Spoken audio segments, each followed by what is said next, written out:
Growing up, my family had a weekly football pool. As a result, I picked every regular season NFL game since I was 5.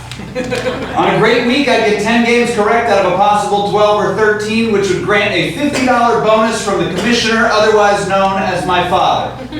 This was more than a month's allowance, and best of all, I didn't have to do any chores to get it. The only other way I knew of to get that kind of money that fast was via the scratch tickets my Uncle Kurt would give to me and my brother for Christmas. And not just a couple scratch tickets.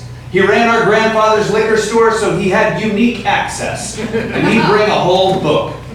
We'd scrape the silver surface from the tickets in a financially fueled frenzy. $2, bingo. $5, now we're talking. Free ticket, get the fuck out of here. $10, $20, $50, Uncle Kurt making it rain. In high school, I combined my gambling prowess and love of easy money by becoming a bookie. My buddy Tom and I ran a hush-hush operation out of the cafeteria and quickly found ourselves in the green. Or maybe it's the black. Didn't matter, we were making money. But a freshman named Eric Van Uden went on a hot streak, putting us in the red. At the same time, a couple of our favorite teachers caught wind of our little endeavor and told us we had to shut it down then and there, making us the only bookmakers ever to lose money. My sophomore year in college, I lived with golfers who are notorious gamblers. Case in point, it's been reported that professional golfer Phil Mickelson has wagered over $1 billion over the course of his career, with losses accruing to around $400 million. Serves him right for being left-handed. My roommates weren't that big time, but they were big time enough to have a big boy bookie. My whole life had led up to this. Not only was I good at picking games, but I went to Northwestern, which meant I was smart. I started to put a little action on whatever was on that night. Didn't matter the teams, didn't matter the sport. Everything's better with a little juice. But some injuries, questionable calls, and bad breaks quickly had me down $200.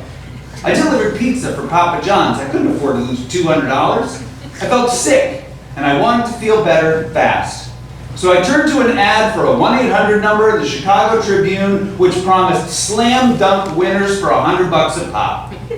So armed with insights from a pre-recorded phone message I could only access after giving my credit card details about that night's sure things, I made my move.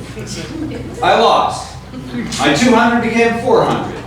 I didn't even bat an eyelash when I bet 400 on a game the next night because I wasn't going to keep losing. I just had to win once, get even, and get out.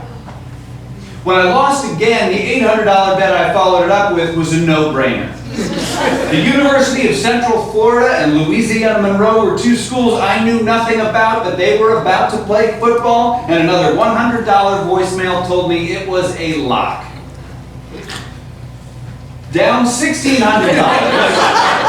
Actually $18 with the $200 I'd paid to the not-so-hot tip line. Something happened that I hadn't considered possible. My bookie cut me off, and he was coming to collect. Uh-oh. I felt like I was floating, but not the fun kind. The kind where the world drops out from under you and you don't know if it's ever coming back. Maybe this bookie was going to hurt me. I didn't even know his name. I just knew he was coming from Champaign. And no, not France, Illinois. Sacre bleu. I sold my stereo, emptied my bank account, and borrowed $500 from my roommate Rob to cover my debts. I picked up more shifts at Papa John's. I ate ramen noodles at every meal. It was my first real brush with depression. Not my last, but I was a wreck. Rob couldn't stand to see me like this, so we came up with a plan to make me whole again. And lest you forget, we went to Northwestern, so we were smart.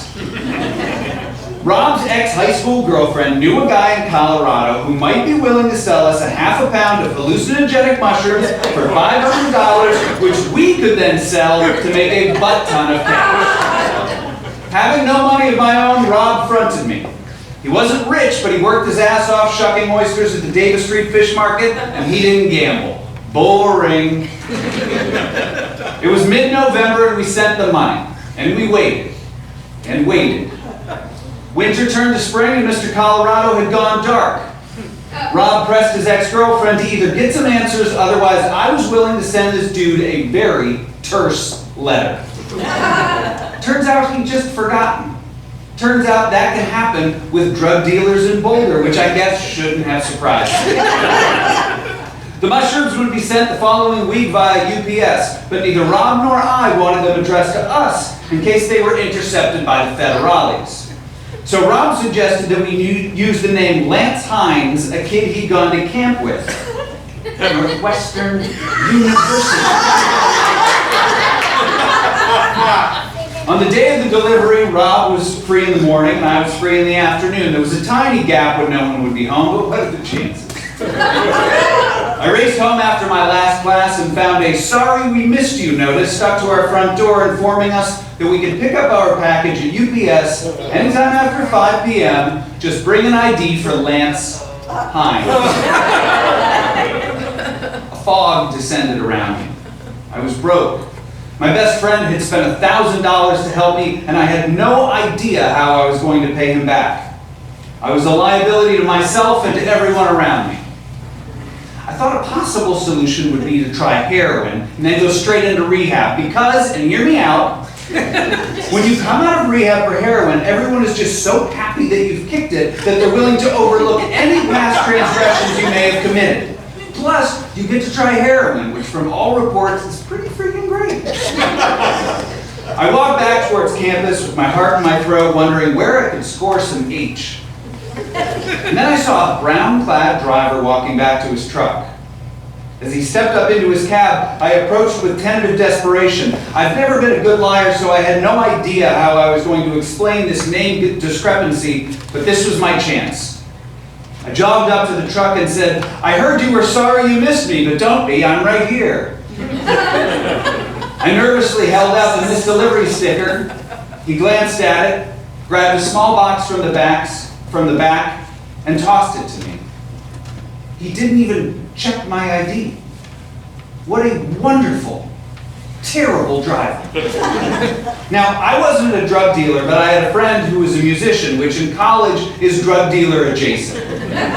He easily moved the mushrooms on my behalf, aided in no small part by the following weekend's Dillo Day, the largest student-run music festival in the country, and the one day of the year where if you're thinking about doing drugs at Northwestern, you do drugs at Northwestern. Rob was fully reimbursed, and I learned that I was a terrible gambler. Later, I would briefly dabble with online sports betting, but when I found myself down 200, I just took the loss and closed my account. Occasionally, that betting site will still call me on the phone trying to coax me back, and when they do, I don the role of a degenerate gambler who's lost his wife, his house, and everything he owns, and I beg them to please just leave me alone. And I find that very fun. Not heroin fun, but I still got that bad boy in my back pocket.